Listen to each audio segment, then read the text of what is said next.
Salut à toutes et à tous, bienvenue dans Top Sport, émission forcément un petit peu particulière. Vous le savez, bien évidemment, le sport régional est quasiment à l'arrêt. Arrêt total pour sa partie amateur, arrêt quasi total pour sa dimension professionnelle. Certaines ligues ont d'ores et déjà annoncé qu'elles poursuivaient la saison. D'autres se donnent un petit peu de temps pour voir l'évolution de la situation. Où en sont les principales équipes alsaciennes? Voici un petit sujet pour essayer d'y voir plus clair. En football, ça continue pour les pros comme le Racing, en Ligue 1, en Ligue 2 et en National. Pour tous les autres, comme les clubs de National 2 et 3 et tous les amateurs, les championnats sont suspendus jusqu'au 1er décembre. Les matchs sont donc officiellement reportés et doivent être reprogrammés.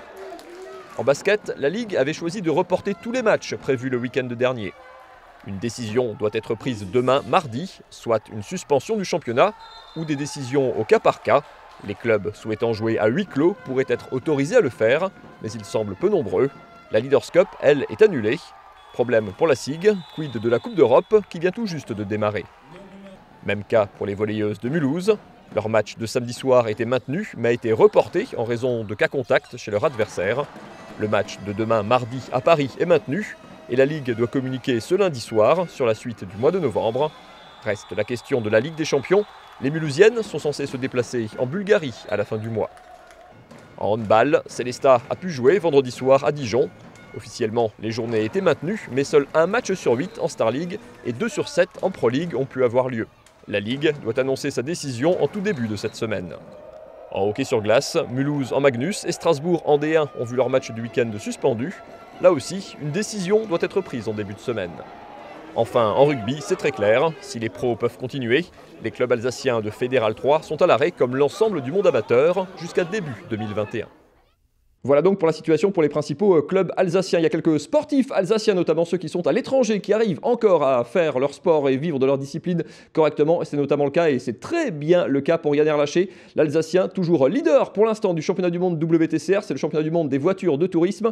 Il sera avec nous en duplex depuis l'Espagne dans quelques instants. Espagne où avait lieu, regardez ces images, l'avant-dernière manche du championnat du monde. 3 courses au programme, c'était hier après-midi dimanche. 3 courses où Yann Erlaché s'en est plutôt bien sorti. 11e et 7e des 2 premières course, mais surtout un peu loin du podium peut-être, mais surtout devant son principal rival pour le titre au championnat du monde, l'Argentin Esteban Guerrieri. Dans la 3e course, vous le voyez sur ces images, la bagarre fait toujours rage entre les deux pilotes. Dans la 3e course, donc c'est l'Argentin cette fois-ci qui prend le meilleur sur l'Alsacien. Au final du week-end, Yann Erlaché compte toujours 26 points d'avance sur l'Argentin. Donc le titre se jouera entre ces deux pilotes. Tout se jouera dans 15 jours sur le même circuit en Espagne. 3 courses seront là aussi au programme. Et ben on va tout de suite en parler avec le principal intéressé. Bonjour Yann Erlaché. Bonjour à tous. En Espagne toujours avec la voiture, la Linkenko de votre écurie derrière. Vous étiez un petit peu déçu à chaud du bilan de ce week-end. Est-ce qu'avec une nuit de sommeil en plus, est-ce que finalement ces 26 points d'avance quasiment maintenus, même un petit peu augmentés au championnat du monde, est-ce que finalement c'est pas un si mauvais week-end que ça? Ouais, on est encore en Espagne là, avec les voitures. Il y en a encore une derrière. On fait les dernières préparations avant le week-end d'après. Elles ont été révisées et repréparées pour la finale. Donc on fait les dernières petites vérifications. Par rapport à notre week-end, effectivement, c'était un week-end qu'on savait qui allait être compliqué, vu que déjà on a dû changer notre moteur. Donc ça veut dire qu'on doit partir dernier de la course qui suit. Donc la première course, on est parti dernier, on a réussi à remonter 11e. Et la dernière course, on a eu un problème de turbo, on était 7e et au final on finit 12e. On a réussi à limiter les dégâts et rester dans les points, mais c'était pas facile. C'est sûr que comptablement, on a 26 points d'avance. Voilà, c'est quand même un championnat avec gros enjeu. Dans 2 semaines, je peux peut-être me dire que je serai champion du monde. Donc forcément, 26 points, j'aurais préféré, on aurait mérité d'en avoir bien plus que ça, mais la réussite n'était pas de notre côté. Et avoir un bon matelas d'avance, c'est toujours mieux pour aborder le dernier week-end avec un peu moins de pression. Mais voilà, on va faire avec. On a quand même, on va dire, une course d'avance. Il va falloir être bon en qualif et ça va être la clé du week-end. Tout se jouera donc dans 15 jours sur ce même circuit-là en Espagne, sur 3 courses, 3 courses dans la même journée. Vous êtes leader du championnat du monde quasiment depuis la reprise du championnat. Le championnat a repris un petit peu après l'été.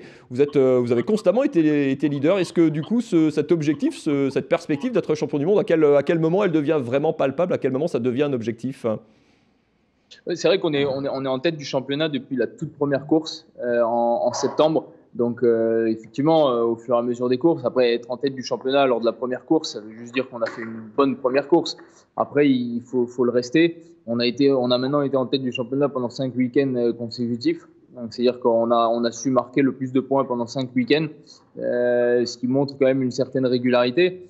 C'est une discipline très tactique, hein, on l'a vu, parce que parfois la grille est inversée, parfois les meilleurs pilotes, selon leurs résultats, partent avec un lest pour les handicaper un petit peu, parfois certains réglages sont imposés. C'est une discipline très tactique où on ne joue pas forcément la gagne, on cherche un peu comme ce week-end à être devant son principal rival. Tout à fait, il y a des week-ends où on sait qu'on ne sera pas là pour jouer la victoire, donc il faut limiter les dégâts, marquer le plus de points possible. Voilà, l'important c'est d'être devant ses rivaux au championnat et c'est ce qu'on a réussi à faire même dans un week-end très difficile comme le week-end qu'on vient de vivre. Encore une fois, partir dernier, avoir une panne mécanique, tout ça ne favorisait pas les gros points. Et pourtant, on a réussi à étendre notre leadership au championnat. Donc voilà, on est plutôt content.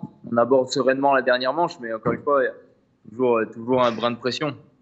C'est une discipline aussi où il y a souvent beaucoup d'accrochages, beaucoup de touchettes, où on peut sortir facilement. Les courses sont assez courtes, forcément assez nerveuses. Quand on est parfois justement contraint d'être un peu dans le trafic, comme ça, c'est extrêmement exigeant en termes d'attention, de concentration.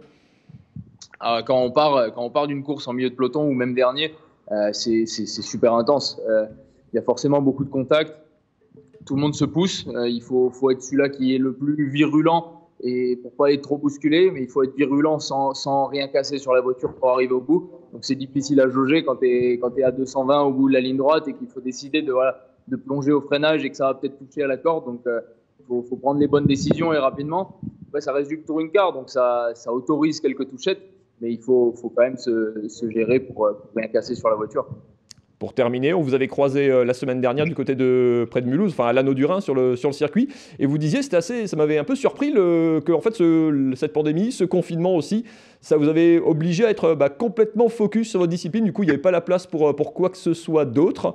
Est-ce que paradoxalement, toutes ces mesures, c'est quelque chose qui explique peut-être quelque part votre très bonne saison? Tout à fait. Je pense que le confinement m'a fait du bien. Voilà, ça m'a permis de me recentrer sur l'objectif principal qui est pour moi d'être champion du monde. Donc voilà, j'ai un peu laissé de côté tout ce qui est copains, potes. Voilà, forcément, j'ai vu beaucoup moins ma famille. J'étais beaucoup plus isolé et je me suis concentré sur mon travail, ma préparation mentale et physique. Donc voilà, je pense que ça a eu que du bon pour ma performance de cette saison. Eh ben merci beaucoup Yann Erlaché, on suivra bien sûr le dénouement de cette saison, ça sera dans une quinzaine de jours sur ce circuit en Espagne, donc où vous terminez ces essais. Merci et on croise les doigts évidemment pour la toute fin de cette saison. C'est la fin aussi de ce Top Sport, on se retrouve la semaine prochaine, alors peut-être un petit peu selon l'actualité sportive au fur et à mesure des différents JT d'Alsace 20, on verra s'il y a de quoi faire une émission sport encore selon le programme des clubs alsaciens. Excellente semaine à toutes et à tous en tout cas, salut.